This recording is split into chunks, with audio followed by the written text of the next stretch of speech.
Meet Matthew Brown, scion of a super-rich family. However, due to certain addictions, Jacob killed him. However, after his death, he found himself chosen by the great evil system and was reborn again, becoming an antagonist. And if so, he wanted to be the highest of them and the most outstanding. He found playing the role of a villain to be quite fun. Matthew was walking down the street when he was suddenly attacked. The chief of them introduced himself as the Lord of the Dragon King's palace, Jacob. The guy was surprised. Could it really be the Dragon King, but what does he need? He said that he left the city on purpose, but this rich brat tried to take possession of his woman and therefore deserved to die. Ignoring the plea for mercy, the enraged king killed his opponent with one movement. The soul of the main character, watching from above, was not ready to give up its precious life in such a way. A signal was received. The system detected that a monstrous villain had just died. The girl, seeing the dead guy, decided that it must be him. The transmission of the great villain's supreme system has begun its activation. The download is completely complete. The Dragon King argued with his mother-in-law, saying that he was capable of solving his wife's problems himself, and there was no need to involve outsiders. To which he heard in response that he was trash who could only wash and cook, and that he was not capable of solving the issue of their family's $10 billion debt. Watching the scene, the protagonist realized that he had been reborn. Looking at his watch, he discovered that he had returned half an hour before his death. Suddenly, a hologram appeared before his eyes, on which he saw that the great villain's higher system was activated. A new task was issued, which consisted of surviving. The timer started counting down. Catherine, the Dragon King's wife, seeing Matthew's pale appearance and the sweat appearing on his face, became worried about his condition and asked if everything was okay with him, which clearly didn't please her husband. Remembering the reason for his death, the young man, in rage and fear, screamed at Catherine not to cling to him. The girl's mother ran up to them with a fawning smile and asked the guest not to be angry because her loser son-in-law was not worth it. Then she turned to Jacob, whom she hated, and angrily said that Mr. Brown was a very good man, and he helped their family solve the problems with 10 billion, and her daughter decided to remarry, and her choice fell on this hero. The son-in-law listened in bewilderment, after which he said that this was some kind of mistake, because those 10 billion were invested by none other than him, who is the king of dragons. At that moment, he received a slap in the face from his wife, who accused him of lying, since having the same surname did not give him the right to talk about a relationship with the king. Matthew was horrified, because everything was happening again, which meant that he would soon have to die again. He mentally begged the girl to choose her words and not to raise her hands. Catherine pointed to the door and told her ex-husband to leave their house and never come to their family again. The main character was in despair, which he could not hide. The women took his reaction as rage and tried to persuade him not to dirty his hands with such a worthless man, while the girl insisted that she no longer had feelings for her ex-husband. As soon as Jacob twisted his mouth into a smile, 3 big guys appeared and bowed to him, and he announced that he was no longer going to hide anything and openly declared that he was the king of dragons. The Dragon King Palace is rumored to be the #1 foreign underground organization with great power and respected status, and 3 precious workers under the king's command. Rocco is in charge of the wealth. He threatened that if anyone present dared to disobey their master, the contract for 10 billion would be immediately canceled. Cassius, the person in charge of the government, added that one call from him would be enough for the Brown and Wilson families to disappear from the city. The enraged Drake, who was responsible for life, shouted loudly that as soon as the Dragon King gave the order, he would immediately kill everyone. Matthew found himself at a dead end again. He didn't want to die, much less be a stepping stone for Jacob. The main character frantically thought about how to get out of the situation. Enjoying his competitor's confusion, the palace leader said with a grin that he would not accept a plea for mercy, but was ready to give him a dignified death. Pulling himself together, the guy replied that he had no intention of begging anyone for mercy. To which he heard the words of the enemy, who said that a rich family was like a speck of dust compared to the palace of the Dragon King, but he was met with the confident voice of the opponent, threatening with a call that could wipe the palace and everything connected with it off the face of the earth. This statement made Jacob laugh, and he even became interested in who possessed such strength and power. 15 minutes later, the Red Shield Special Forces unit, led by its commander, burst into the room. Within minutes, all of the group's valuable workers were arrested. The latest to be indicted is the king, who is the leader of an illegal foreign organization and has long been on an international red list with an arrest warrant. As she left, the commander told Matthew that a reward of $500,000 for each participant would be credited to his account for reporting. The guy thanked for mutually beneficial cooperation, a congratulation on the successful completion of the task, and the successful receipt of 1 point of pride of heaven appeared on the screen. From all this, the great villain understood that having finished with the proud son of heaven, he could appropriate his point of pride, but what it would give him, he did not yet understand. Immediately, he saw that the system had obtained the Dragon King's golden finger, which gives the true energy of the 9 dragons, so it was somewhat similar to defeating a monster and obtaining treasures. Of the 2 buttons chosen, Matthew chose the one that suggested separating this energy from its owner and assigning it to a new owner. At that very moment, Jacob fell, feeling as if he had been emptied.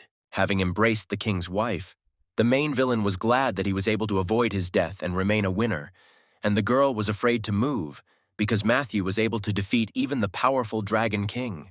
Catherine's mother began to ask the young man to fulfill the promise he had made earlier about helping their family avoid bankruptcy, to which he said that everything would depend on her daughter.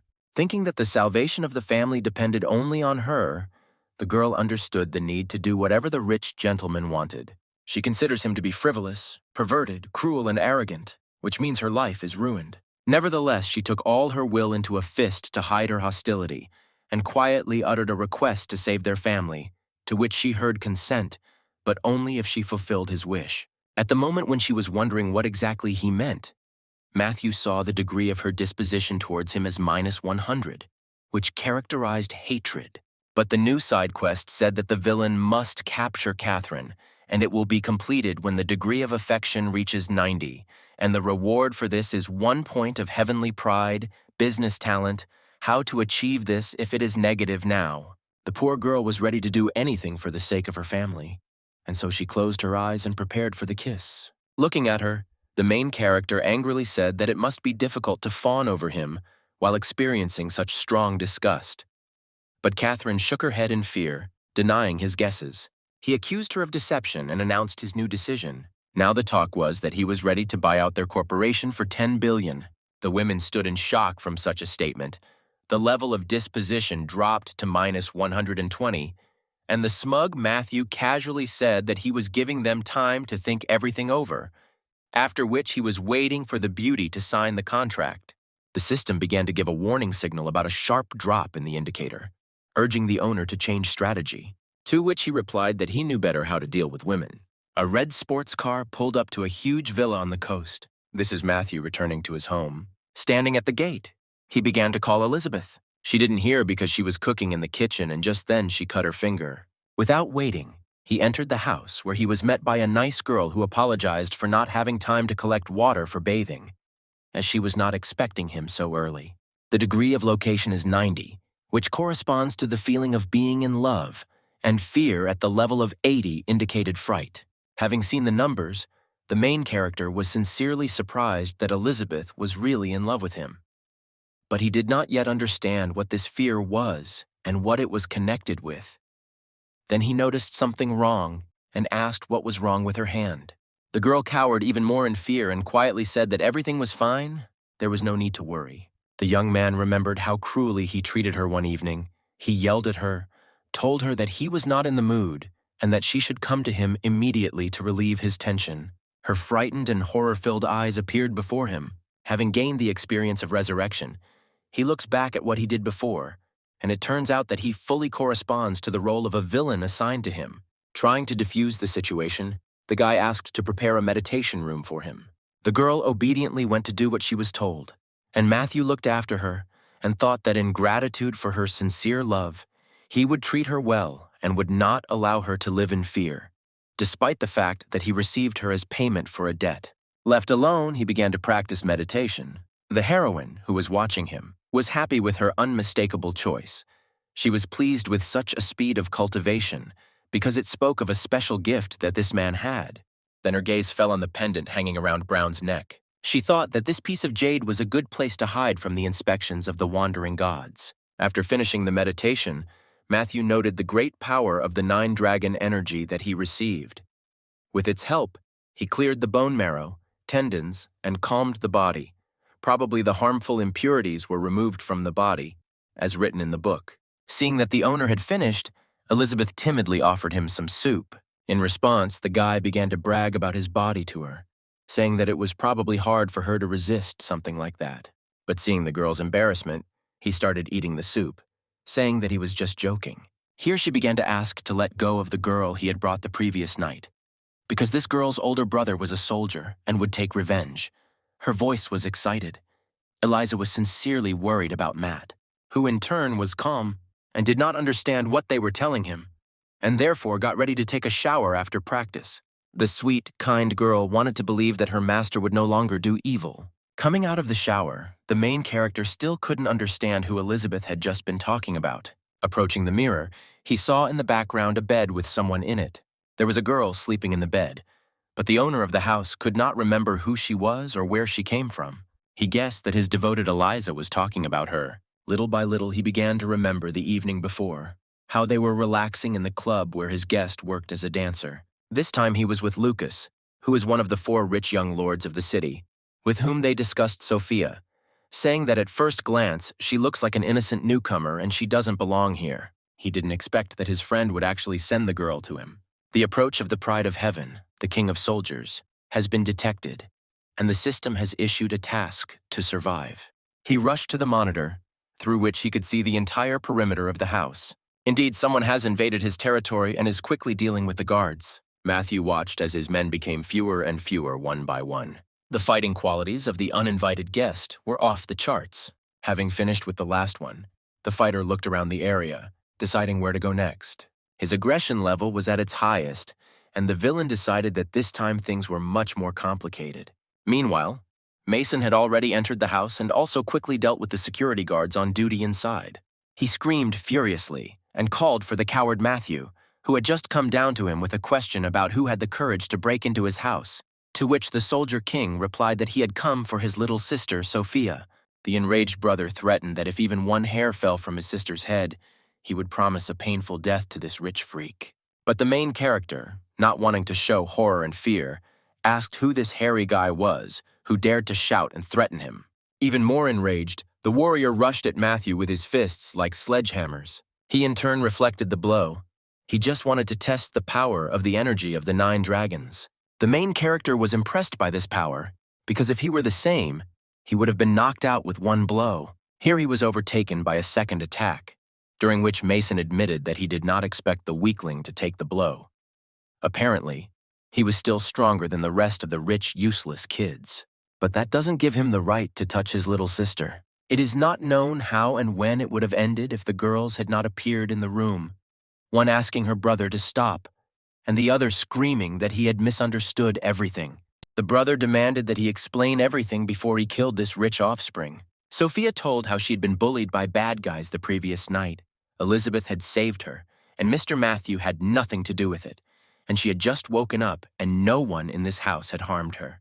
The soldier could not cool down, and now, turning to Eliza, he said with displeasure that in such cases people should be taken to the hospital, not home. The girl reflected his remark by saying that she was a doctor of medical sciences. Unable to come to terms with it, the brother continued to say nasty things, and now his argument was that there are no decent rich people. Now Matthew was furious. He shouted that he could not distinguish between good and evil, that his great-grandfather was the honored founder of the country, his grandfather served on the border, his father worked hard to manage this province, and his mother pays millions in taxes. And why on earth did he dare to denigrate 3 generations of his family? The last speech greatly embarrassed the king of soldiers. The girls were also delighted and surprised by the facts that were revealed. Sophia ran to her brother and begged him to apologize to the master. Mason admitted his mistake and asked for forgiveness. He grabbed his sister by the hand and rushed towards the exit when they were stopped by the owner's voice. Turning to the couple, he asked who had allowed them to leave, which surprised the soldier. The protagonist asked how a young man could just leave without paying attention to the fact that he had seriously injured the bodyguards. The guest, who realized his guilt, promised to reimburse them for the cost of treatment. Matthew indignantly stated the fact that his little sister had run away and become a dancer to earn money, which meant that there was probably someone in their house who was in great need of them. So what kind of compensation could we talk about? Unaware of Sophia's work, the brother was discouraged, and the girl explained that she saw how hard he worked to pay for her mother's operation, and she wanted to help a little. The guy asked not to mock the poor because, as we know, you can never say never. Brown said that not only was he not going to mock them, but he also wanted to cancel the compensation for the treatment, and was also ready to give 1 million if the Soldier King agreed to be his bodyguard. This proposal offended the soldier, because when he left the barracks, he swore never to serve for money. But his sister interrupted him, saying that the bill for his mother's treatment would not pay itself, and the operation could no longer be postponed. Sobered by his sister's words, Mason changed his tone and agreed, citing the fact that he saw a good man in his future master. The task is completed. The reward is a full list of attributes of the Soldier King, which includes tactics, combat, shooting, climbing, parachuting, driving, reconnaissance, and much more. But since the loyalty level is 20 instead of 100, pride points are not available. The true energy of the 9 dragons, combined with the attributes of the Soldier King, is simply invincible. If the random reward is so great, then the extremely hard to obtain heavenly pride points must be simply stunning. The guests bowed respectfully, thanked him once again for his benefactor, and promised to repay him with kindness. Mason's loyalty level is 20, doubtful. The same indicator for the girl was 60, worship. Received a new quest. The opposite side's disposition degree must be 95. The side quest is to capture the proud daughter of heaven, Sophia. The reward is plus 1 point of heaven's pride, treasure appraisal talent. The arch-villain felt awkward looking at such a naive girl. The residents of the house came out to see the guests off, and at the end Elizabeth invited Sophia to come to them more often. Matthew sincerely thanked his devoted Eliza for her help. Otherwise, Mason would have torn him to pieces. The girl firmly stated that this was the last time. She knew very well that he was terrible, but he should not cross the line. The degree of location is 80, affection. The indicator has decreased, and the status of being in love has disappeared, which upset the guy. He wanted to tell her that today she really had misunderstood him. But he didn't. A female voice could be heard in the yard, calling for them to hurry up and take their mother to the hospital, and then rush to work with Mr. Brown, because they couldn't be late on the first day. The brother was unhappy with the increased interest in Mason and told his sister to be careful since he had a bad reputation. But Sophia did not want to believe any rumors, because in life he seemed very decent.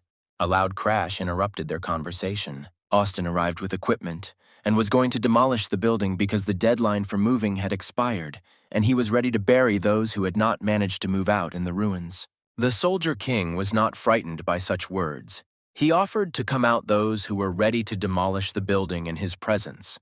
The girl said that they were not against moving, but the proposed fee for moving was several times lower than normal. The mother, wanting to prevent trouble, came up and asked not to argue with the children. They were still young and did not understand anything, and therefore she promised that their family would move out immediately. But Austin was already so angry that he kicked the old woman, and she fell to the ground. Mason was beside himself with rage. He wanted to tear to pieces the one who dared to offend his mother, but he threatened to put the young guy behind bars if he raised a hand against him. Austin continued to provoke the soldier, threatening to kill his sister and mother. The young man could barely restrain himself, thinking that he couldn't go to prison because then his family would be left alone, and his enraged opponent shouted, calling for him to hit him. And he got what he asked for, only the blow came from Mason. Adjusting his hair, he said that he could no longer watch his bodyguard suffer. Sophia was glad to see Mr. Brown again.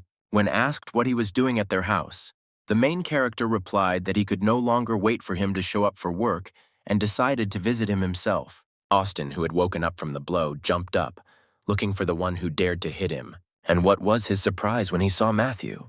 With obvious sycophancy, he began to ask what brought Mr. Brown here, whether he remembered him, since he was a member of the Wilson family and had once cleaned the gentleman's shoes. So that's why this aggressive guy seemed familiar. Austin continued to fawn, said that since they didn't recognize him, it means he'll be rich, and added that he's one of our own. Sophia did not understand why the young gentleman was so friendly, to which she heard from her brother that all these rich people were the same. At this time, Matthew hit the sycophant standing in front of him with all his might. He told him not to dare to consider him his own, because only a creature could allow himself to hit an elderly man. Coughing up blood, Austin said in a serious voice that since he dared to raise his hand against him, knowing who he was, it meant he had declared war on the Wilson family. Wiping his hands with a snow-white starched handkerchief, the main villain said that it didn't bother him at all. His actions made him even more sympathetic in Sophia's eyes. And Mason noted that, although the gentleman was willful and proud, he was fair. The arch-villain knew that in order to bribe a person, there was no better way than to transform himself before him, that is, to pretend thus that the girl's favor was 70, admiration, and the loyalty of her brother was 50, gratitude. Seeing that Mr. Brown remained adamant, Austin had no choice but to turn to his family for help. Sophie was worried about the upcoming problems for Matthew. Shortly after the call, a car pulled up. Out came Sanford, the illegitimate son of the Wilson family, who turned to Matthew and asked why he was interfering in their family's affairs. The main character only chuckled at this, that an illegitimate child had come to solve the problems. Was there really no one else? Not wanting to endure the ridicule, Stanford swung to hit his attacker, but was surprised by the speed with which his opponent dodged his swift blow. Suddenly, the figure of Mason appeared between them, selflessly rushing to defend his master. He fought back, but noted Sanford's extraordinary strength. The soldier did not think that there were good martial arts masters in the Wilson family. In turn, the second also noted the enemy's power and decided to use agility to win. Seeing the ghostly technique, the Soldier King realized that he would not be able to determine where the enemy's real body was, and closed his eyes to concentrate. As soon as Stanford began his attack, Mason easily parried his blows, and he mercilessly dealt retaliatory blows so strong that he barely had time to recover from them. The protagonist first observed Wilson's illegitimate son in action. He noted that the fighters fight on equal terms, which means that this guy plays an important role in his family. The system gave out information that a new chosen one has been discovered. Stanford, his title is Asura. He is number 1 on the assassination list. A task has been received to eliminate him. The reward for this is 1 point of heavenly pride, 36 flying swords of the crystal blood lotus. So a member of the Wilson family can use ghost technique in combination with flying swords? I wonder if Mason can stop 36 swords. While the main character was busy with his thoughts, Austin decided to sneak up and injure the girl. Matthew was glad that after the transformation, his 6 senses of perception were enhanced. And now he has a great opportunity to strengthen his impression of himself in front of Sophie. Raising his hand with the heavy key above the head of the innocent heroine, Austin screamed that by refusing to submit to their family, they had condemned themselves to death. At that very moment, Brown grabbed the girl and covered her with himself. Sophia could not believe that the gentleman had put himself at risk to save her. Mason, who noticed what was happening out of the corner of his eye, asked if everything was okay, but his opponent immediately advised him not to get distracted during the fight, but rather to attack and amuse him. The young gentleman calmed his bodyguard, handed the jacket to Sophie, and, rolling up his sleeves, prepared for the fight. Austin, whose rage knew no bounds, flew at Matthew, saying that since Stanford had entered the battle, he had no choice but to kill Mr. Brown. Before he could finish speaking, he was met with the powerful fist of the arch-villain. Although the skill was not enough, the combat power increased exponentially, so a few attacks were enough for the enemy to lie motionless on the ground. And Matthew didn't even lose a hair on his head. The girl asked about the hero's well-being. He thanked her for her concern and said that everything was fine, and he was completely fine. Sophie looked devotedly into the young man's eyes and apologized for the problems they had caused him, and the protagonist rejoiced at the perfect scenario. Brown said there was no need to apologize because even if it wasn't their family that suffered today, he still wouldn't stand aside because he wouldn't allow the weak to be bullied. And while the Wilson family was sucking the blood of their city like a vampire, he couldn't sit back. He achieved an increase in the favorability indicator, which grew by 20 and amounted to 80, sympathy. The girl even forgot that her brother was now fighting in a dangerous battle. She could not believe that there was such an ideal man in life. While the woman in love could not take her eyes off Matthew, he thought about how to stop the carnage, because with such intensity both would suffer. As if by magic, a car pulled up and Lucas ran out and called on Stanford to stop and not get excited, because they were his own. The young gentleman sat down at the negotiating table. Lucas, seeing Sophia, asked if she was the girl from the club, but was interrupted by the main character, who told him to get to the point. The blonde guy handed over a check for $10 million and said that he had heard about what had happened, and that the people of lower status did not know about the Brown family's relationship with the Clark family and had acted recklessly. The amount he was offering would cover the move and compensation. Matthew turned to Sophie and said that her mother and brother could not say anything right now, so it was up to her to accept or decline the offer. The girl timidly asked whether the losses would be compensated only to them or to everyone in the old city, to which she received the answer that only to their family, because to compensate everyone, it would cost hundreds of millions. Without a second thought, she refused, pushing the check back. Until recently, the cheerful Lucas's face changed when he heard the refusal. He raised his voice and began to speak disrespectfully to the girl, saying that she was being impudent, and if she wanted more, let her say so. To which she also started shouting, repeating that if they didn't pay everyone, then she wouldn't take any money either. The main character calmly lit a cigarette, and just as calmly said that, apparently, it would not be possible to come to an agreement. Throwing the table aside in one movement, he shouted for those big-lipped bastards to quickly leave the area. The friend was furious and asked if Brown's action meant that Matthew had turned away from him because of a woman, to which I received an affirmative answer, having said that he should not be blamed for what he was about to do.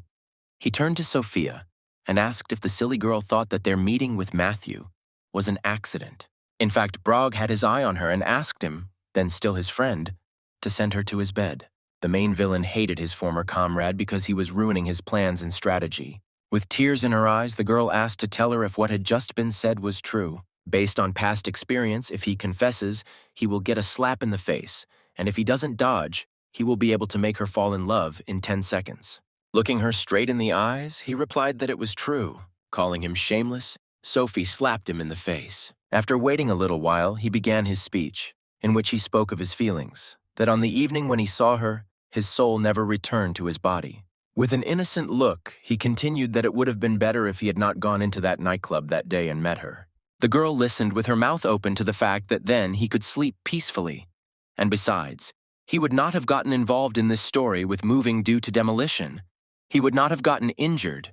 And moreover, he would not have quarreled with his best friend, with whom he had been friends for more than 10 years. Taking on an increasingly tragic appearance, he said that if it was considered shameless to love someone, then he must be the most shameless person.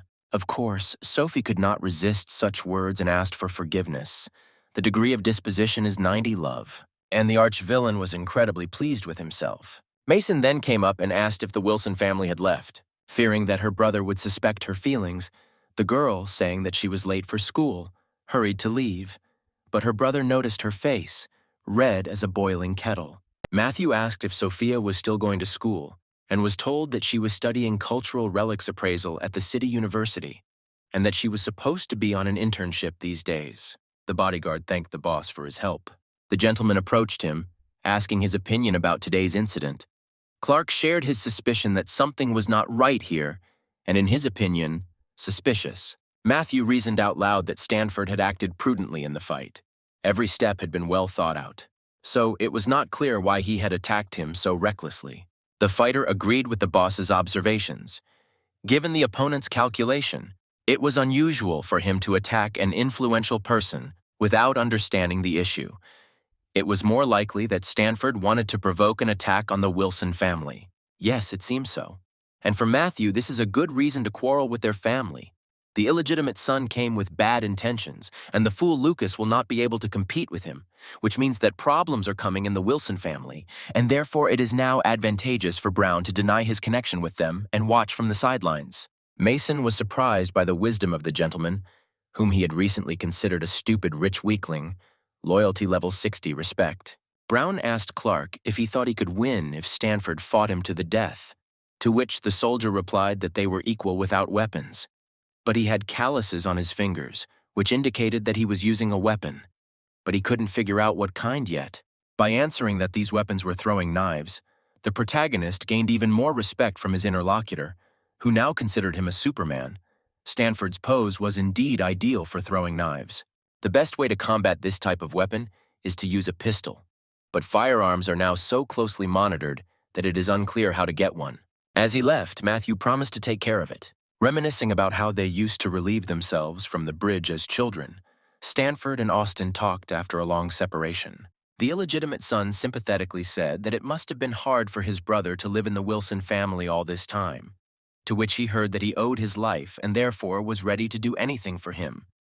But was he sure that he wanted to go against the Wilson family? Without a shadow of a doubt, Stanford replied that at that time, his mother was not only not recognized, but also tortured to death because of her status as a dancer. But now he had returned to the city specifically to make the Wilsons pay for it in blood. He shared his plan, saying that Lucas had a chicken brain in his skull. He didn't research the market and was generally good for nothing. And in a few days, the old man would have a birthday party where he planned to take him out of the game. But the one he really cares about is Matthew Brown, who apparently has a lot of power, since he was able to defeat the Dragon King, and it looks like they will need to defend themselves from him. When Austin took his leave, Stanford took the photo out of his pocket and, looking at it, wondered where the one pictured in it had gone. Having spent all those years studying abroad, he had never stopped thinking about her for a minute. He dreamed of meeting Elizabeth again and never letting her go, but so far his search for her had been in vain. The gentleman returned home, where Eliza was already waiting for him on the threshold, with a change of shoes ready. While helping him change, she informed him that today the Wilsons had sent an invitation to a banquet on the occasion of the 60th birthday of the head of the family.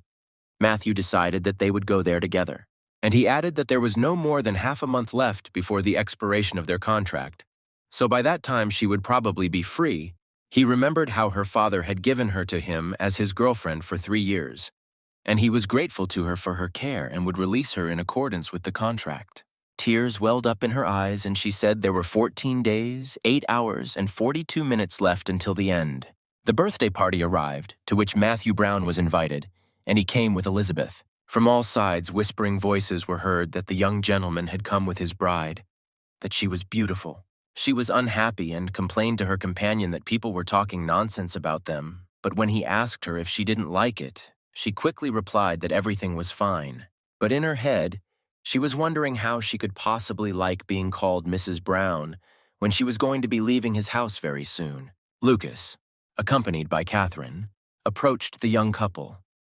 The guy reproached his former friend for trying to profit from someone else's misfortune, and that it was incredibly mean. Moreover, he said that at today's banquet he would officially inherit the Wilson family, which meant he would cover for their family and Catherine as well. And if Matthew dared to pester her again, then he should not accuse him of rudeness later. The satisfied companion summed up Lucas's words, saying that their corporation was capable of raising its head without Brown's insidious plans.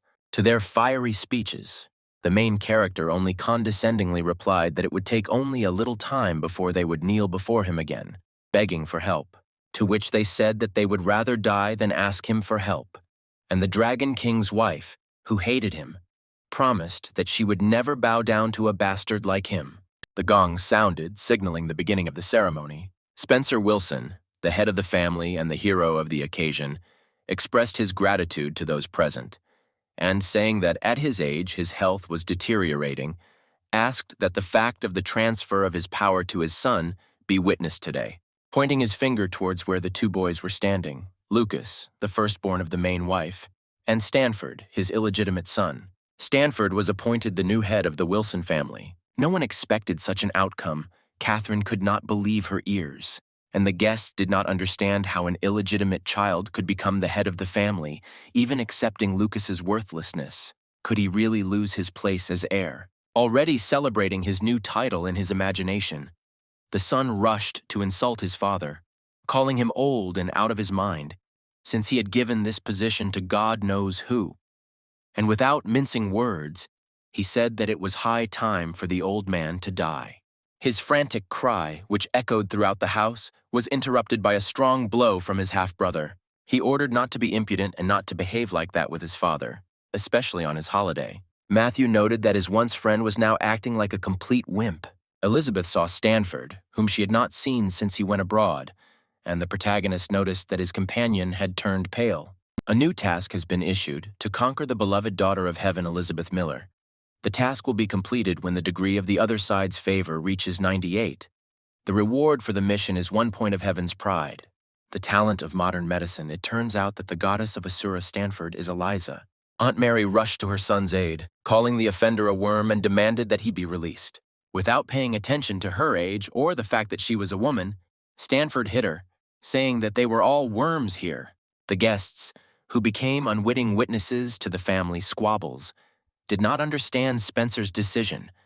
how he could allow such a rude and cruel bastard to become the heir, and how he, in turn, dared to attack the hostess. This was beyond the pale. Matthew watched what was happening, and clearly understood that Stanford had something to rely on. He must have had some aces up his sleeve. Austin appeared in the room, leading a man whom he ordered to kneel down. People in the corners were whispering and rejoicing that they had not come in vain, but had witnessed such a performance. They were waiting for an explanation of what the butler was doing there with his hands tied. The illegitimate son began his explanation. He said that the cause of his mother's sudden death was poisoning, arranged by the butler, because she found out about his affair with Mary. The horror and shame that those he was talking about experienced at that moment cannot be described in words. Pointing at his half-brother, he concluded that he was not the eldest son of the Wilson family's main wife, but merely an illegitimate offspring of the family's mistress and butler. Even the main villain was quite surprised by such intricacies. Lucas refused to believe this nonsense, but the DNA test Stanford threw at him left him with no hope that this was all a mistake or a misunderstanding. It was written on the paper in black and white that there was no confirmation of paternity. The butler and his former lover awaited retribution with horror. Catherine also understood that her whole plan with the new patron had gone to ruin. Did Matthew really foresee all this? The voice of the head of the family was heard, who announced that from today on, Lucas was deprived of his surname and was expelled from the family, and as for his wife, he was divorcing her and leaving her with nothing. Until recently, he who had claimed the role of the main heir begged his father to at least allow him to stay in the house, since he had raised and educated him. The brother who came up to him told him to get out on his own if he didn't want help. Realizing that he shouldn't expect mercy from his father, Lucas turned to those present with a request for help, but they, saying that all this was a family matter, refused to take any part, saying that even God himself would not help here. Here he saw Matthew Brown, fell on his knees before him, cried, said that only he could help him now, that he could not abandon him at such a moment. To which he asked, hadn't he just recently said that he would never in his life resort to the help of such a vile person? Still kneeling, Lucas admitted his mistake and assured that he would never dare to go against him again. Raising his eyes full of tears and despair, he promised that he would hand over the project for the reconstruction of the old city if his former friend saved him today. Matthew indifferently stated that the city's central hospital should also be transferred to him, to which he was accused of being a villain. The guy reminded the man asking for help that he had no choice. Realizing his dire situation, Lucas had to agree. The main villain approached Stanford and applauded him for his great show. The illegitimate son advised Brown to stay away from all this, since they are not enemies of each other. But in response, he heard about the long-standing friendship of the Brown and Wilson families, and he cannot sit on the sidelines when trouble looms over his friends. Without thinking twice, Matthew held up the DNA report and confidently declared it was a fake. Smiling confidently, Stanford said that the document was from the university, which was the most authoritative in the city, so there was no need to talk nonsense. The protagonist promised to refute this right now. Pointing to one of the guests at the party, he turned to the dean of the university in question and asked whether this conclusion was true. The dean looked warily at the guy who had approached him, not understanding what he wanted from him. He usually caused nothing but trouble. Coming even closer, Matthew quietly informed him that the man's son worked in the corporation for his family, and he gave his word to take care of his descendant. Having understood the gentleman's unambiguous proposal, the dean loudly declared that this conclusion was a fake, and their university had never issued such an examination. Although Stanford did not know how the main character managed to refute the document provided, he was calm, since the butler had already told everything, but Matthew asked him to repeat, because he remembered something like that. Threatening the butler with a beating, Austin forced him to repeat what he had said the day before. Out of fear, the man began to tell an owl-like story about how he and Mary had met 20 years ago. The arch-villain ordered to shut up and not to slander the aunt, who is the first daughter of the family. She would never stoop so low as to get involved with the servants. Matthew continued, not giving any opportunity to intervene. He said that this man had enjoyed the favor of the family for many years, and it was not proper now to slander the mistress and bring trouble upon the young master. Such disloyalty and dishonor did not paint him in a good light. Brown said the next words very quietly. He said that a good reputation will last a long time in this world. Death is instantaneous. but by sacrificing himself, he can save Mary and his son. This is the act of a real man. The butler understood everything, and therefore began to shout loudly that Stanford had forced him to set up the mistress and her son. He would never have dared to approach the mistress, and had always remained faithful to the family in which he served, and was ready to die to prove his innocence. Enraged by what was happening, the illegitimate son immediately killed him. What was worrying him now was how, in a matter of minutes, Matthew Brown had destroyed the deadly trap he had spent years building, certainly worthy of the man who had destroyed the Dragon King. Addressing Uncle Spencer, Matthew said that the decision about what to do with the heirs, auntie, and all that was a matter for the Wilson family, and one in which he would not interfere. The head of the family ordered the guards to throw Stanford out, saying that he no longer had such a son. Having dealt with two enemies flying at him with one blow, the guy with a deft movement found himself next to the mistress of the house and grabbed her by the neck. He said that he didn't care about the scandals of their family anyway. He was in the place of the heir. This time he returned only for revenge, with these words. His hand closed on the woman's neck. From the horror he experienced, Mr. Wilson Sirius's heart stopped.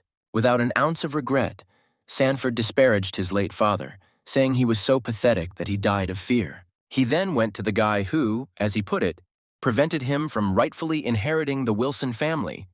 Matthew called him a hypocrite and asked why all this talk about revenge if all he was really interested in was the family's billions in assets. Intending to dispatch his opponent, Stanford made a move towards him. Suddenly, Elizabeth's figure appeared between them, covering the arch-villain with her body and saying that she would not allow him to be killed.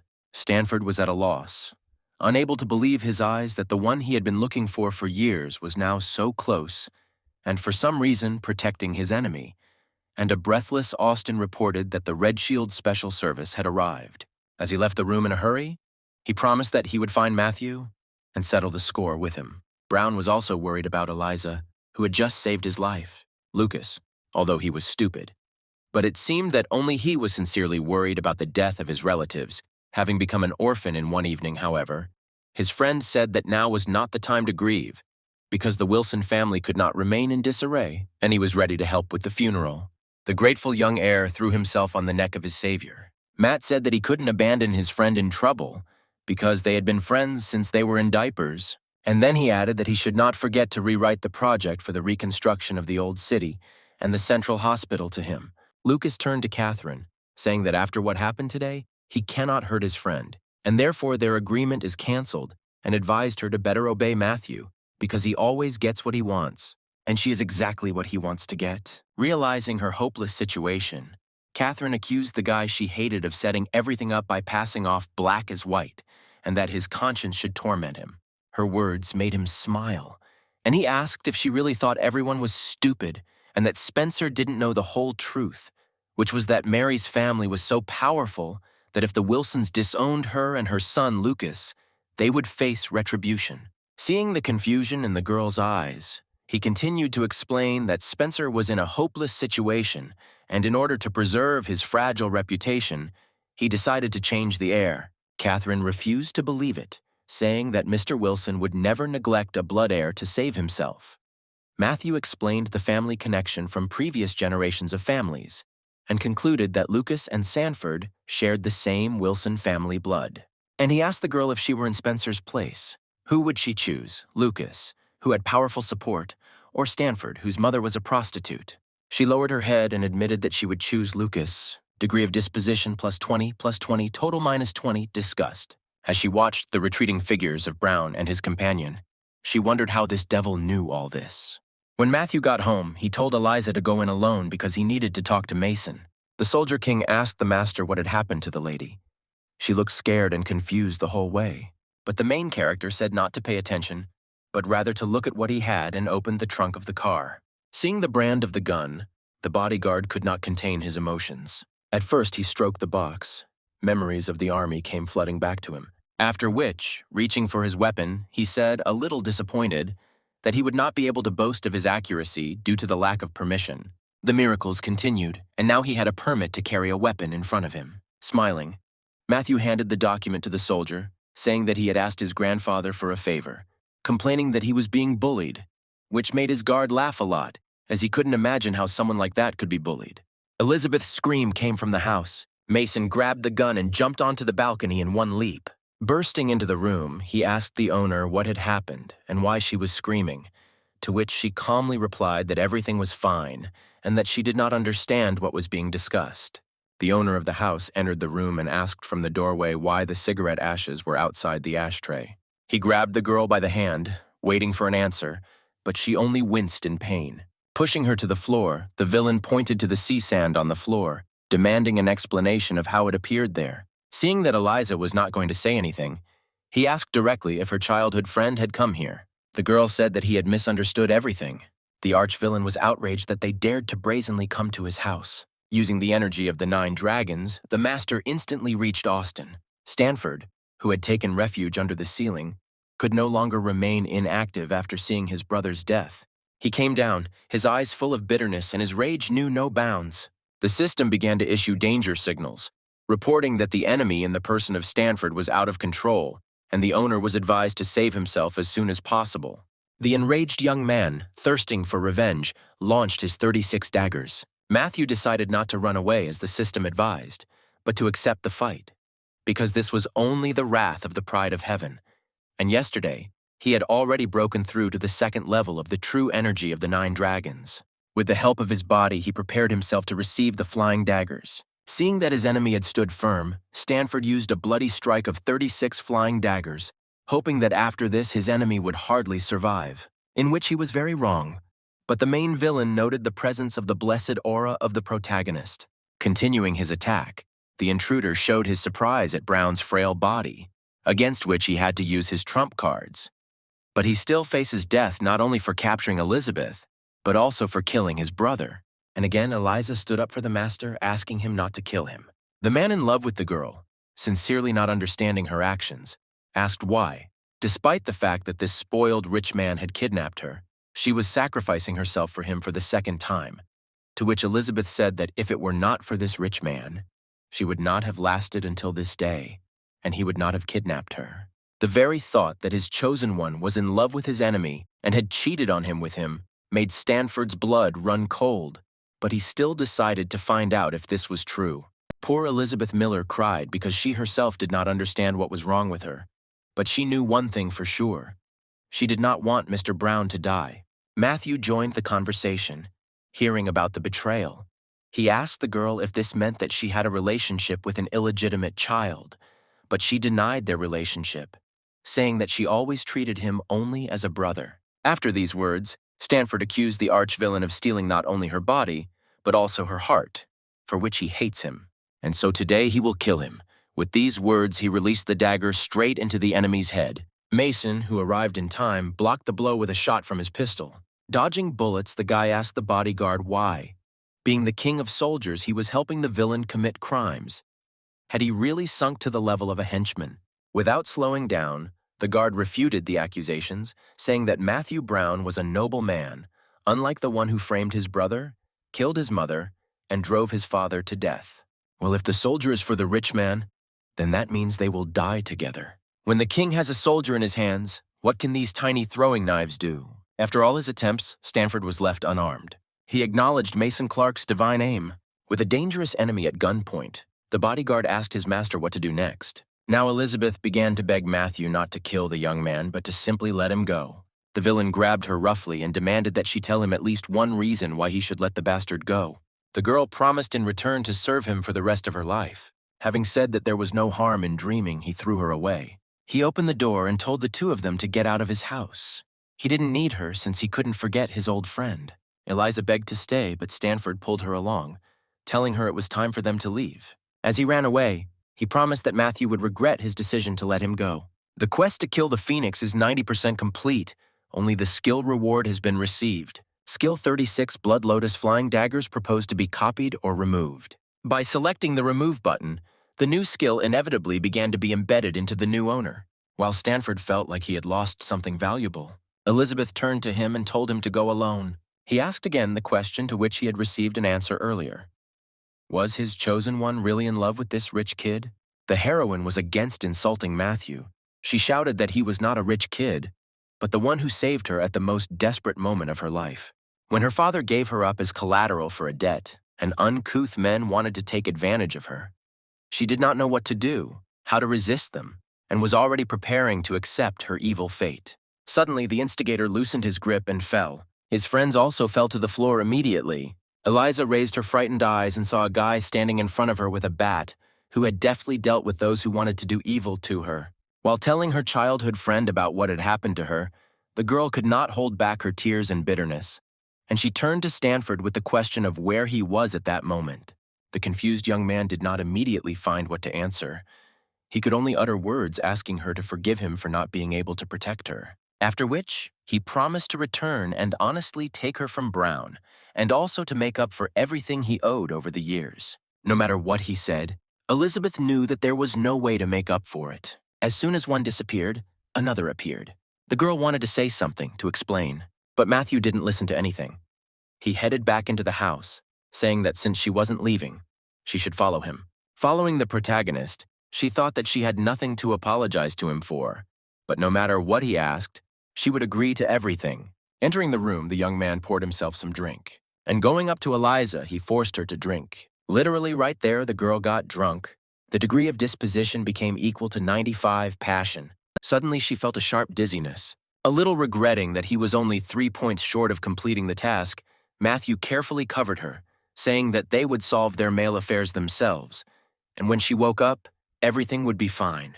Having put the girl to sleep, Brown headed for the exit, gesturing for Mason to follow him, saying that the weeds needed to be pulled out by the roots, otherwise they would grow back. Stanford bid farewell to the city, promising to return everything that belonged to him. The farewell ceremony was interrupted by the appearance of a boat with mysterious guys in hats who were in it.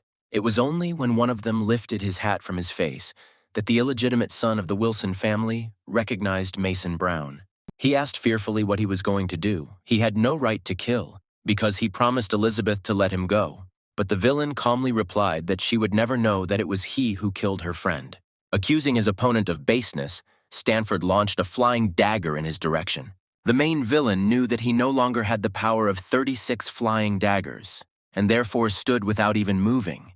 He mockingly said that he should at least aim, but the soldier could not understand why the excellent technique did not work. Matthew took out the daggers and decided to use them in combination with the true energy of the 9 dragons. Stanford saw something familiar in the technique, but he couldn't remember what it was. With one swing of his hand, all 36 Blood Lotus daggers pierced the enemy's body.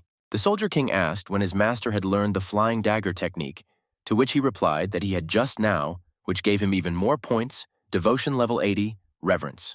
The mission to kill Stanford was completed 100%. The reward was 1 point of heavenly pride.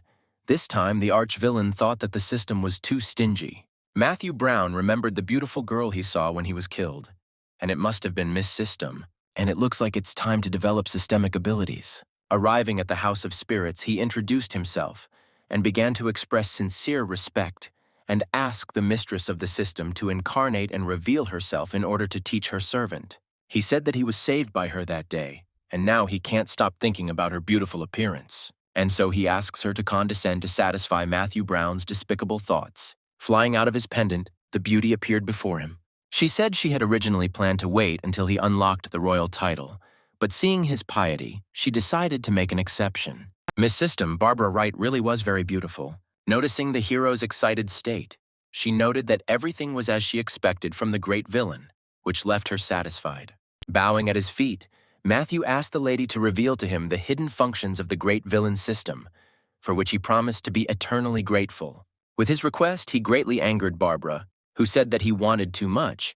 The system should develop step by step, and he would be able to open new functions only if he continued to complete tasks and opening conditions. Brown never liked to be rejected, especially now, with all his abilities and strength. He removed the pendant from his neck that served as a refuge for the system, and he put it in a lead box that even nuclear radiation couldn't penetrate, which meant her spiritual body even more so.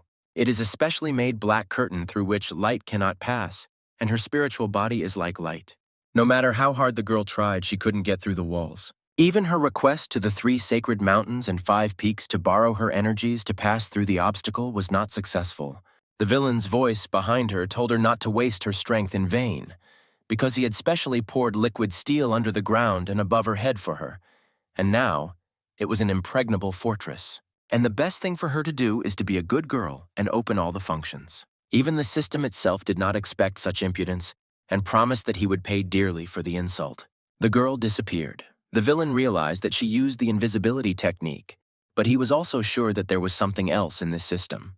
While he was thinking, Barbara appeared behind him and launched an attacking blow. The main character should have died from such a force, but he remained safe and sound and received confirmation of his hypothesis. The rules of the system are such that until the owner fails the task, the system's attacks do not work on him.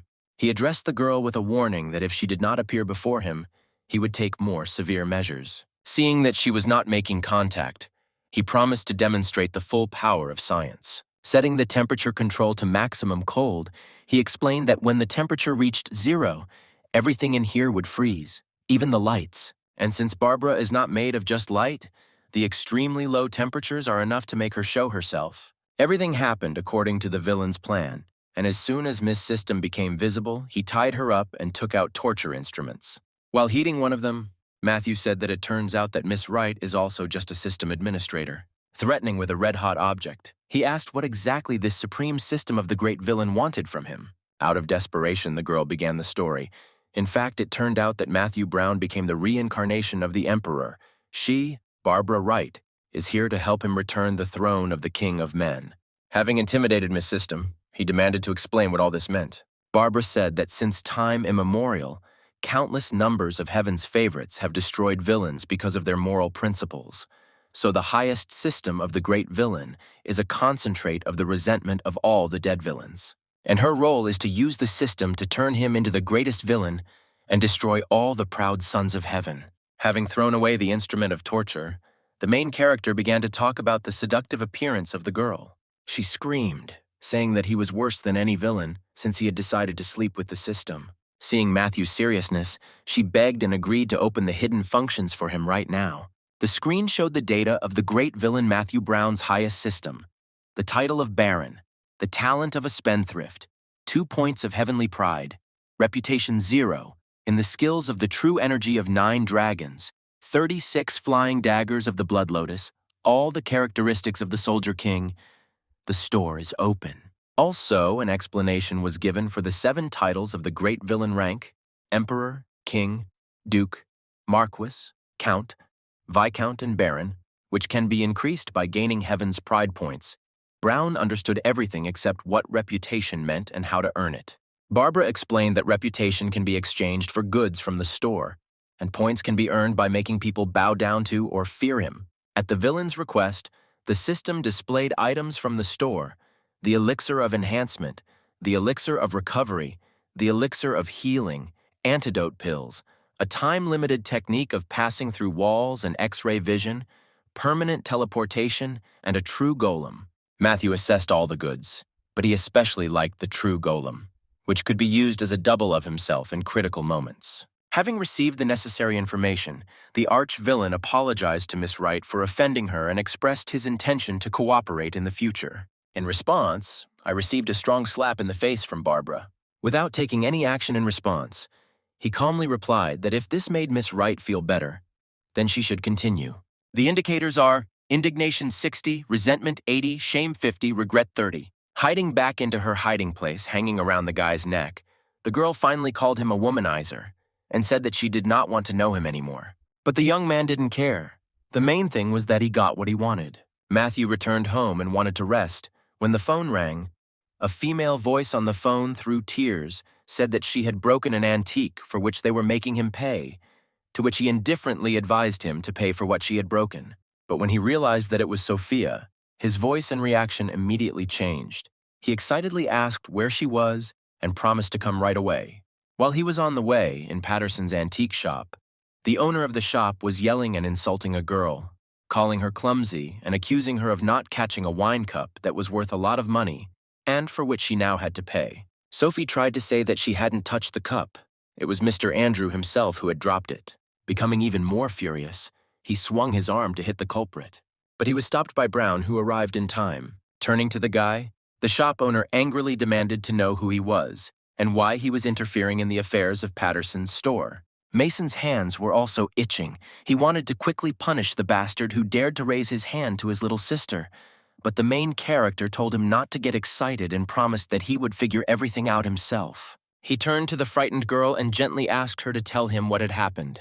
She began by saying that a few days ago, a man came who had pawned a wine cup, and today during the inventory, the owner took it out. He suggested that she take a closer look and study the porcelain, since this product was very rare and ancient, to which Sophia asked him to be careful and not to hold the cup with one hand. As she reached for the antique, it began to stroke her hand, commenting on the incredibly smooth and soft skin. She pulled her hand back sharply, asking him not to do that again, which naturally caused the man's indignation. He dropped the wine cup from his hands and it broke. Andrew screamed that the little brat was lying, that she had actually broken the item and had to pay for it, even if she didn't want to. In response, the main character said that he was behaving arrogantly, and that as arrogant as he is now, he will be as pathetic later.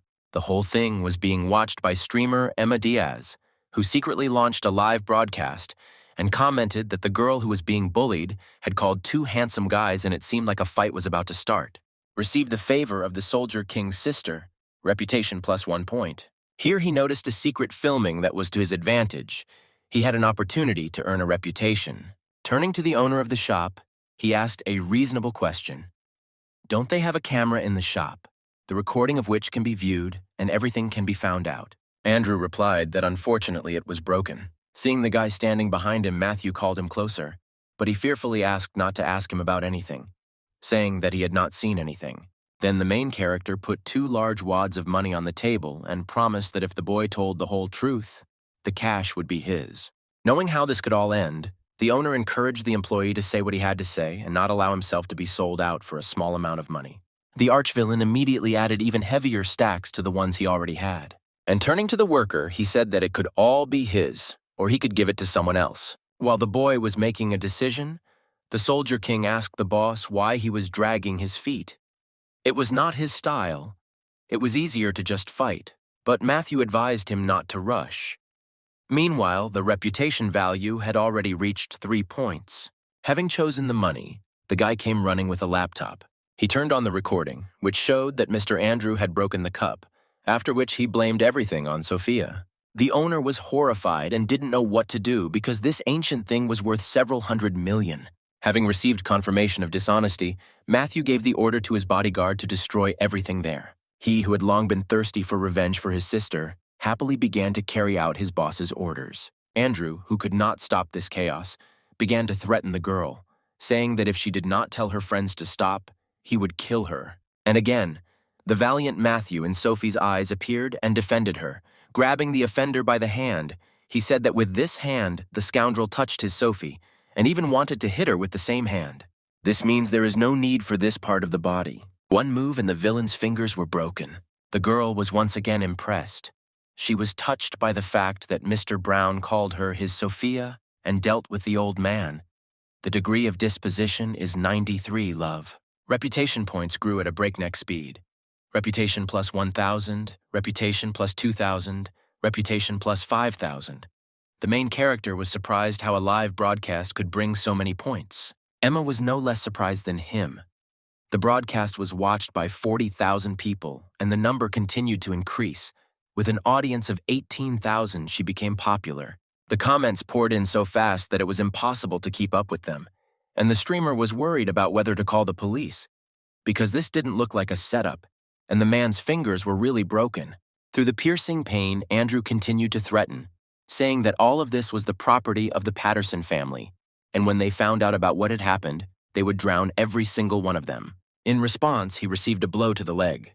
Looking at the shop owner writhing on the floor, Matthew calmly said to try to drown at least one of them. Emma Diaz's phone was full of messages, with people divided in their views on the situation and their attitudes towards those being watched. Another woman appeared in the shop, who looked stately and demanded an explanation as to who dared to cause trouble in her shop. Sophia began to ask Matthew to leave as soon as possible. Since the chairman, Vanessa Patterson, has a lot of influence, he could get into big trouble, which she really would not want. With a calm grin, he turned to Vanessa, saying that her old man was not yet dead, and she had already become the chairman.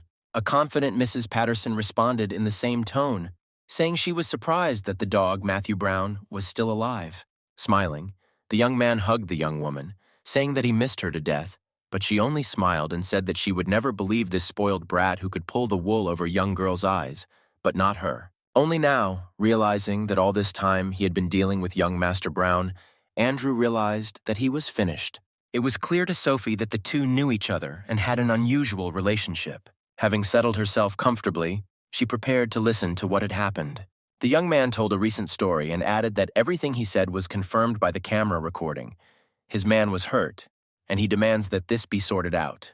The woman knew how the laws worked in their circles, and that she could not pretend that nothing had happened. As soon as she stood up, her people fell on their knees before her. She told the seller to take his money and leave. Since he sold the owner for personal gain, there was no place for him in their business anymore. The guy agreed and began to apologize, but the hostess interrupted him, telling him to never apologize for his own choice. She turned to Andrew in a more menacing tone. Vanessa lifted his head with her foot and said that his treasure appraisal ability was something he inherited from his family. With such a great talent, she planned to train him and make him a manager. But he didn't take advantage of the opportunity when it came his way. She kicked him in the face with all her might and screamed furiously at him for daring to plot against Patterson's store. Since he couldn't even hold a small cup, he didn't need his hands. She gave the order to the guards to cut off his hands, which was immediately put into effect. Turning to Matthew, Vanessa asked if he was happy with this solution. He forwarded it to Sophia, who hastened to say that everything suited her. The broadcast was blocked due to scenes containing violence. There were more than 280,000 viewers. 21 million coins were earned. The reputation value stopped growing. The main villain guessed that the broadcast was over, but he managed to collect 215,004 points. Because of this rapid growth, Barbara thought there was a glitch in the system, something she had never seen before. Brown, seeing the puzzled look of his friend, suggested that the cup was most likely quite expensive.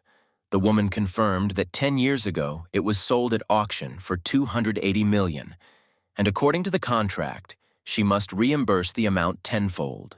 The guy thought about it and suggested that he could help in this situation. Mrs. Patterson perked up and promised to give him the store if he could help her. Both were pleased with the agreement reached. While the main character was standing near the broken cup thinking about his plan, Mason turned to him with a question why the boss decided to help. After what happened today, Matthew said that Barbara didn't even blame them for trashing her store. And what's more, she chopped off Andrew's hands for Sophie and completely cleared their name. As long as there is mutual respect, they can live peacefully. The soldier realized that this is an unspoken rule of high society. The purchase of the elixir of restoration was successful, minus 10,000 reputation points. The remainder is 205,004 points. The bottle really did appear out of thin air. The guy got down to business, according to the instructions. You just need to combine all the parts and use the elixir to restore the item. A little patience, the process has started. Barbara, who had hoped for help from her friend, looked at his actions with disappointment and said that other people were not idiots and would understand everything at once, while Sophie tried to convey that he was not acting in good faith. Without listening to the women, Matthew waited until it was finished and, taking a wine cup, announced that it was ready. The owner could not see the cracks, no matter how hard she tried. The product had its original appearance. How this is possible is unclear, unless Brown is a magician. It all ended just in time because soon the owner of the thing came to take it back. Ashley Hall was accompanied by a young girl, and when they entered, they saw a ransacked antique shop, and the guy was worried about whether his cup had survived. The hostess reassured him, saying that everything had already been settled and his treasure was safe. In the face of Ashley's companion, Matthew recognized Jessica Moore, the commander of the Red Shield Special Forces unit. But why is she here, and why isn't she catching spies? The girl also recognized her friend and also wondered what he was doing there. But most of all, she was afraid that he would reveal her identity. Barbara pointed to the cup to confirm that it was intact. The owner of the antique was very surprised by its integrity. It cannot be intact, that is unscientific. Jessica, who also did not expect this, quietly asked if Hall had not ruined the bowl. Could it be a fake? To which he replied that now that there were no traces left on it, even if it was not a fake, it became one. He turned to the store owner, saying that she was taking on too much by slipping him a fake item. The porcelain used to make this piece has been refined over the last 500 years. The colors are muted but subtle and elegant. The walls are enameled with bubbles everywhere. While this fake is brightly colored and has no bubbles, Patterson couldn't understand how it could be a fake when she had seen Matthew restore the cup. And Sophia admired the boy's skill at assessing values. Apparently, the effect of the elixir was so strong that it corrected all the defects of the antique. Ashley remembered that according to the rules, the store owner had to reimburse him tenfold. But since he was a true gentleman, he was ready to simply take the store to pay off the debt. The woman did not believe that it was possible to solve the problem so easily by giving away the shop, in which all the goods were broken.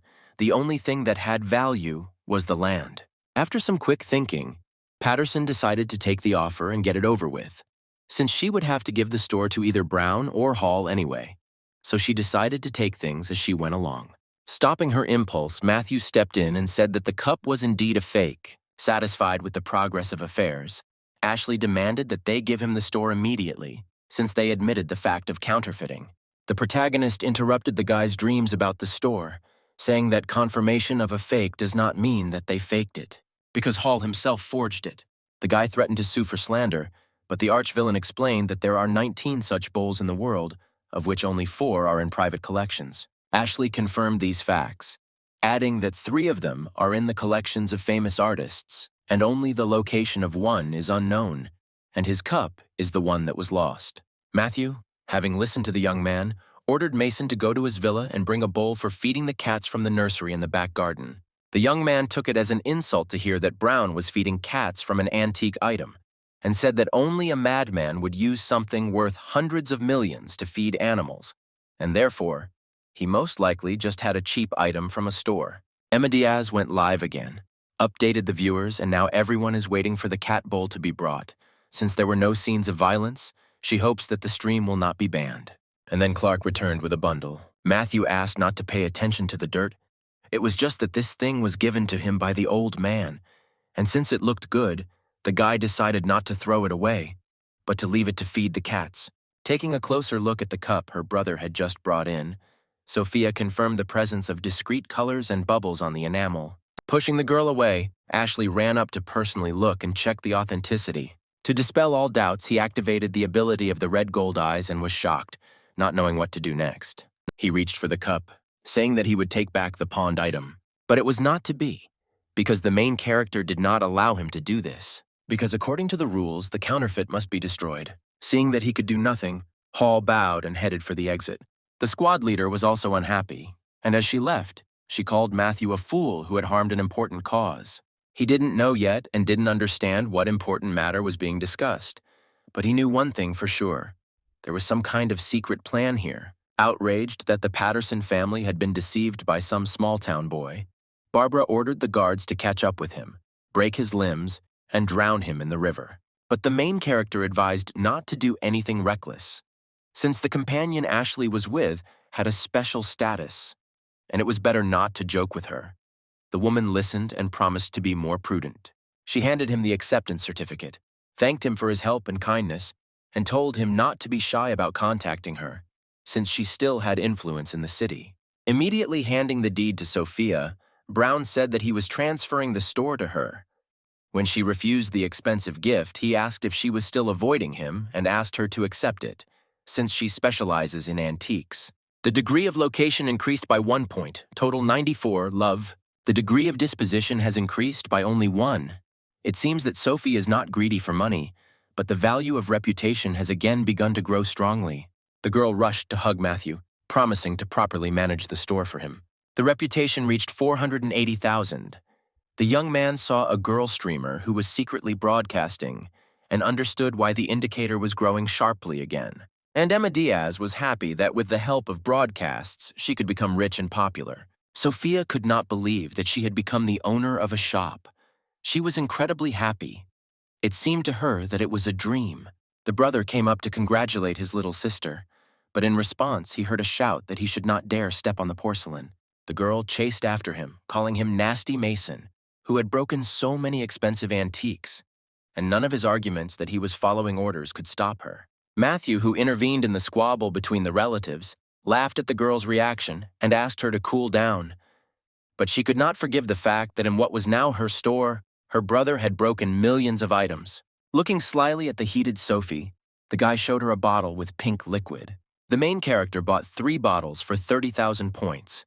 There were more than 450,000 left. With the help of the elixir, he offered the new owner to restore all the antiques and leave the cat bowl just for advertising. The girl said that the elixir was good, but she also had to let him know that the cat cup was actually a real glazed wine cup. X-ray vision successfully acquired. The remaining reputation points are plus 350,000. Ashley Hall gave up a lot of money for a store in which everything was destroyed. You have to be a complete fool not to suspect the presence of treasures here. The ability has been activated. We need to find out what secret is hidden here. It is the ability to see through. It seems Matthew has found something that is not visible to the naked eye. At that moment, Sophia came up to show the first restored product. The main villain, who had X-ray vision, was confused by what he saw and could only say how big it was. The girl, thinking that he was talking about an antique, picked it up and confirmed that the vase was indeed large. But it was not a vase, but a jug. They were interrupted by Emma, who wanted to propose cooperation. The guy felt sick from seeing such candid beauties in such a short time. Finally, the effect of the X-ray vision wore off, and the young man, coming to his senses, asked what exactly they wanted from him, to film his daily life or what.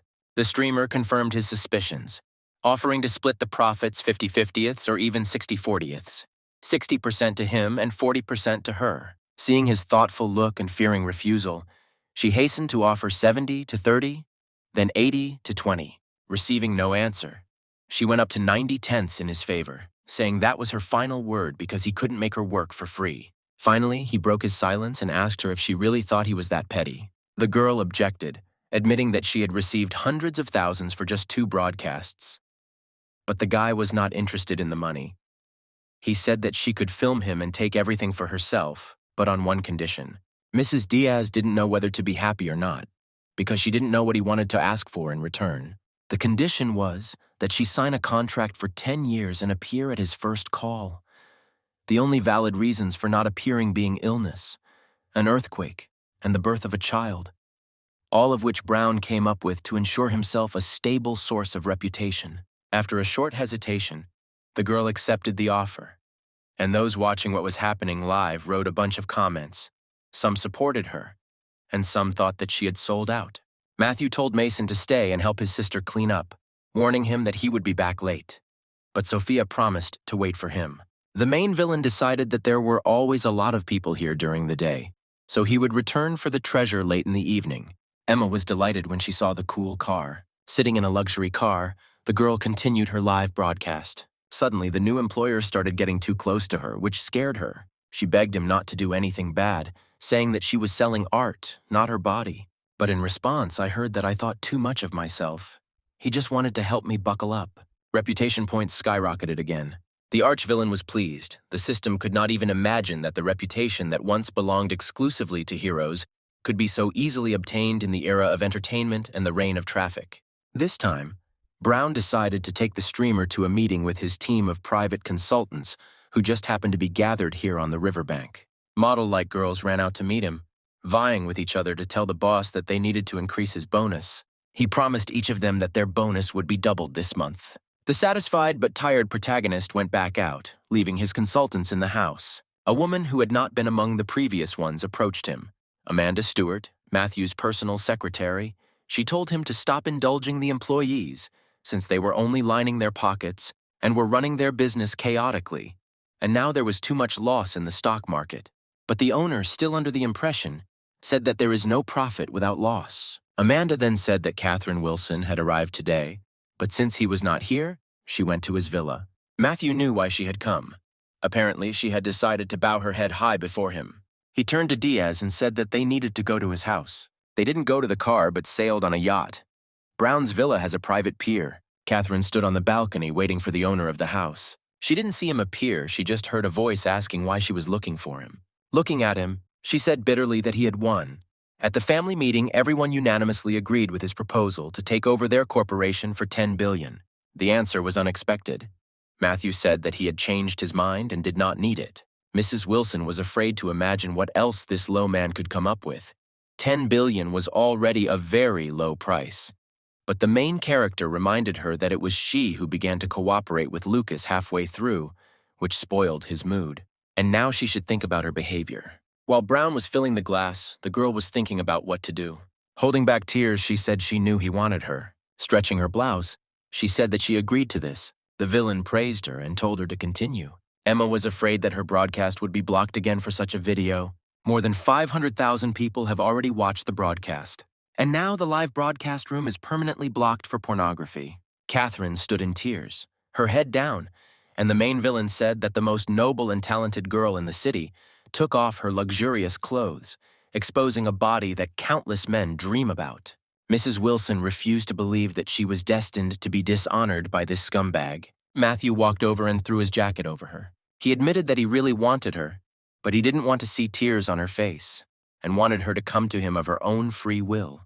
When the girl had put herself in order, Brown said that from that day on, all his companies and finances would be transferred to her management, including the plan for the reconstruction of the old city and the Wilson Corporation. But why is he handing over assets worth hundreds of billions to her when he doesn't know her at all? The guy said he believed in her genius. At 18, she went to study abroad, to study business administration. And at 21, she pulled the Wilson family out of bankruptcy to the top. And if she had not been interfered with, the value of their corporation would have been 100 billion. For many years, Matthew became the first person who understood and appreciated her. All this time, she saw him as a disaster, but in fact, he turned out to be the only one who was honest with her and sincerely trusted her. The disposition indicator began to grow. Thanks to this guy, she once again remembered her ambitions in the business world, that she dreamed of becoming the first female CEO. But she was always blocked, and her talent was underestimated. Catherine promised to take care of Brown's assets if he met 3 of her conditions: dismiss her team of private advisors, allow her to act at her own discretion, and give her full management rights, and he personally cannot interfere with any of her decisions. The conditions were immediately accepted. Matthew noted how professionally they were put forward by her. The system was not mistaken, confirming the talent of the business lady. The girl was surprised by such a quick and unconditional consent. Does he really trust her so much and treat her well? The disposition rose to 50 gratitude. The protagonist was pleased with his decision to restrain himself now, because if he had taken advantage of the situation, he would definitely not have been able to get the object of his desire in the future. And the points of pride of heaven that he receives by completing tasks are also important to him. Pleased with the outcome of the matter, Wilson said goodbye, but heard in response that she should not fire Amanda, and that she could do whatever she wanted with the others. This request slightly disappointed the new employee. She almost believed in his unconditional trust, but he still decided to assign a spy. The reputation increased by more than 300,000. As a result, it amounted to more than 720,000. At this time, Emma was heartbroken because the broadcast room was blocked for life. She complained that she had just gained a large number of viewers on the air, and the number of subscribers had exceeded 100,000 and then a ban. Matthew promised to resolve this issue. The girl didn't even listen to him, deciding that he was just bragging. But the owner had already spoken to a certain Edgar, asking him to unblock Emma Diaz, and promised to invite him to have a good rest. A video call was immediately received. The director himself called the streamer and informed her about the unblocking, and also asked why she didn't immediately say that the great Buddha was behind her. What Buddha are we talking about that even the head of the site does not dare to displease him? Emma thanked the boss. He gave her a business card, saying that she could call him only when she needed to take sick leave or maternity leave.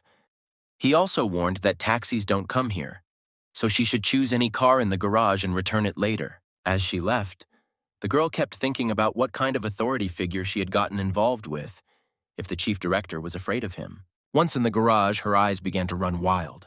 Such an abundance of expensive cars in one place, any of which she can choose. She wanted to get something simpler and cheaper, but she couldn't find anything suitable. Her choice fell on a Porsche, which seemed to be the most modest of what was there. The man, whose nickname sounds like Emma's husband, had already imagined that his wife had cheated on him and was now driving around in someone else's car, waiting for her to finish this matter. Arriving home, the girl turned on the live broadcast, where she shared with her viewers the joy of unlocking and went to the shower, leaving the phone in the room.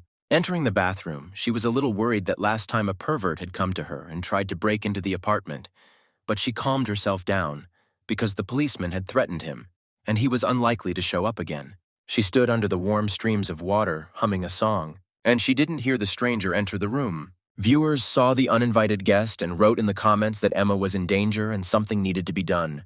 When the girl came out of the bath, she saw a crazy man who called her wife and said that he wanted to stay with her forever. She threw a towel in his face, demanding that he leave immediately. But he finally lost control and started yelling that she had cheated on him.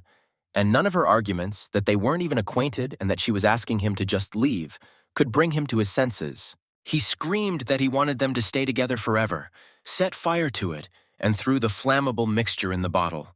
The fan was happy at the thought that they would die together. Afterwards, he decided that he would set the whole building on fire so that as many people as possible would die and they would not be lonely. All attempts to call for help were in vain, just like trying to save yourself on your own. Realizing she had no chance, she picked up the phone, which was still broadcasting, and decided to say goodbye to her viewers. But they asked her not to give up and call Matthew Brown. Exactly how could it not have occurred to her herself? She had hope. Frantically dialing the number, she heard the caller hang up. And here she is again in a hopeless situation, saying goodbye to her subscribers forever. Someone knocked down the door from the outside? Did the police really arrive? It was the boss who arrived at the perfect time, on air to over 1 million people. He put a mask on her and told her that he was watching her stream, and when she called, he was already on the way, so he didn't answer the call. Then, taking the girl in his arms, he carried her out of the burning building in front of more than 1.2 million spectators. On the street, a crazy admirer was already waiting for them, imagining himself to be her husband, and again began to accuse the girl of cheating. And lighting another bottle of flammable liquid, shouting that they both needed to die, he prepared to launch it at the young couple. In the next issue, you will find out what happened to the main character, his girls, and also about the new tasks of the arch-villain.